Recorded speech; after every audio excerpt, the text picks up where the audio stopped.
कानी बहू।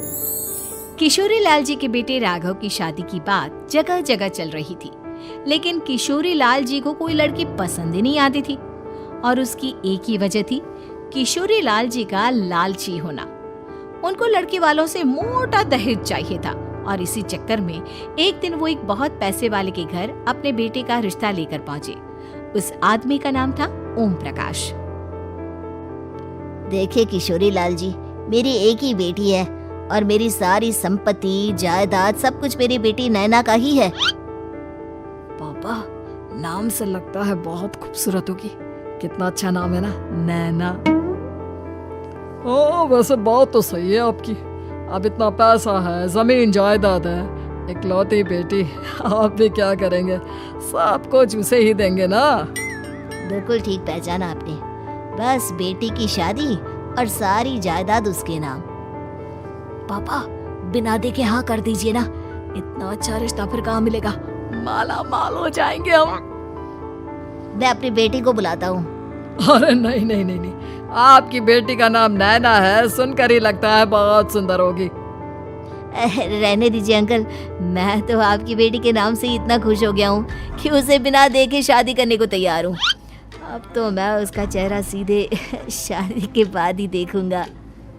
और इस तरह राघव नैना का चेहरा नहीं देखता और उससे शादी कर लेता है।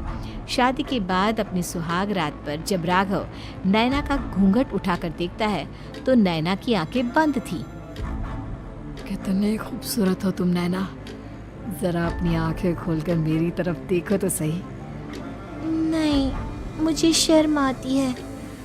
अरे, मैंने तुम्हें शादी से पहले भी नहीं देखा और अब अगर तुम आंखें खोलकर मुझे देखोगी भी नहीं तो मुझे अच्छा कैसे लगेगा?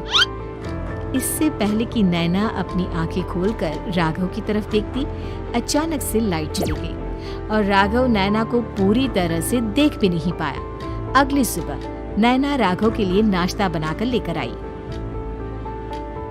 अरे ये क्या, आधा पराठा सेका हुआ है और आधा बिल्कुल कच्चा। ये तुमने क्या किया नैना?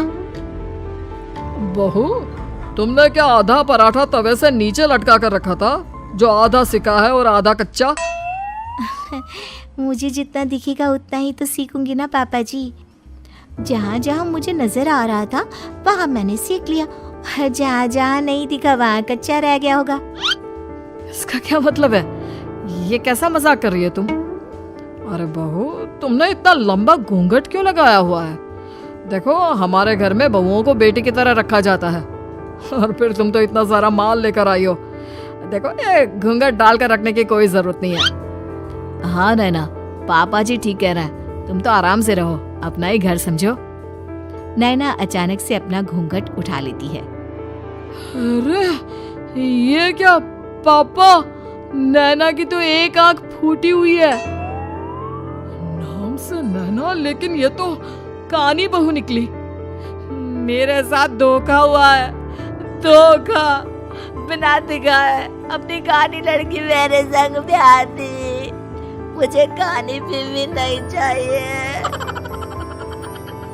मुझे अभी ओम प्रकाश जी से बात करनी पड़ेगी। आखिर उन्होंने मेरे साथ ऐसा किया क्यों? अरे, आप लोगों ने ही तो पापा से कहा था कि आप लोग शादी से पहले मुझे देखना नहीं चाहते।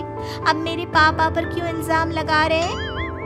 अरे लेकिन उन्हें बताना तो चाहिए था ना कि तुम कानी हो, एक आंख से तुम्हें दिखाई नहीं देता। किशोरी लाल और राघव नाराज होकर ओम प्रकाश को अपने घर बुलाते हैं। पापा जी, ये आपने क्या किया? शादी से पहले बताया क्यों नहीं कि नैना की आंखों में परेशानी है? अरे, आप ही ने तो लड़की देखने से मना कर दिया था। और लेकिन आप बता तो सकते थे। आपको तो हमारी बेटी की प्रॉपर्टी चाहिए थी, वो भी पूरी की पूरी। अब क्या हुआ अगर उसे आधा दिखाई देता है? प्रॉपर्टी तो आपको पूरी मिल गई ना। अरे ये क्या बात हुई? मेरी शादी प्रॉपर्टी से नहीं, आपकी बेटी से हुई है। अब ये तो पहले सोचना चाहिए था, तब तो मेरी प्रॉपर्टी देखकर तुम्हारी जुबान लप लप आ रही थी। लेकिन मैं कानी लड़की को अपनी बीवी बनाकर नहीं रख सकता। पापा, कुछ करिए ना आप। हाँ, करता हूँ। देखिए ओम प्रकाश जी, आप हमारे साथ ऐसा नहीं कर सकते। और तुम देखो, अगर तुमने मेरी बेटी से शादी तोड़ी ना, तो जो भी प्रॉपर्टी मैंने तुम्हें दी है वो तो पूरी की पूरी वापस ले ही लूंगा, और आधी प्रॉपर्टी तुम्हारी भी लूंगा। अरे मेरी आधी प्रॉपर्टी भला क्यों लेंगे आप? इसलिए क्योंकि मेरी बेटी को आधा नजर आता है और उसकी नजर अभी तक तुम्हारी आधी जायदाद पर ही पड़ी है। अब तुम उसे घर से निकालोगे तो कुछ तो लेकर जाएगी ना। और अगर हम आपकी बेटी को अपने घर की बहू बनाकर रखे तो? तो तुम्हारी पूरी प्रॉपर्टी तुम्हारी ही रहेगी, और जो मैंने तुम्हें दिया है ना उसमें से बस मैं आधा लेकर जाऊंगा। अरे लेकिन अब आप अपनी दी हुई प्रॉपर्टी में से आधी वापस क्यों लेकर जाएंगे? अगर मैं आपकी बेटी को अपनी पत्नी बनाकर रखने को तैयार हूँ तो? इसलिए ताकि भविष्य में अगर तुम मेरी बेटी को धोखा दो तो उसके पास कुछ तो रहे जो पति का हो। वैसे मेरे पास तो बहुत कुछ है, लेकिन अपने पति की कोई निशानी तो उसके पास होनी चाहिए ना।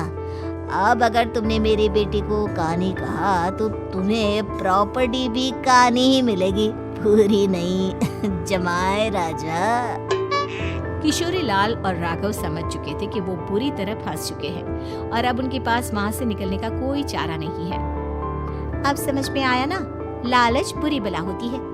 एक तो तुम्हें प्रॉपर्टी मिली, ऊपर से बीवी मिली, उसमें तुम्हें नखरे भी दिखाने हैं। आए बड़े, चुपचाप बैठो दोनों। कुछ दिनों के बाद नैना राघव की कार लेकर बाजार घूमने निकलती है और जब कार लेकर वापस आती है, ये क्या?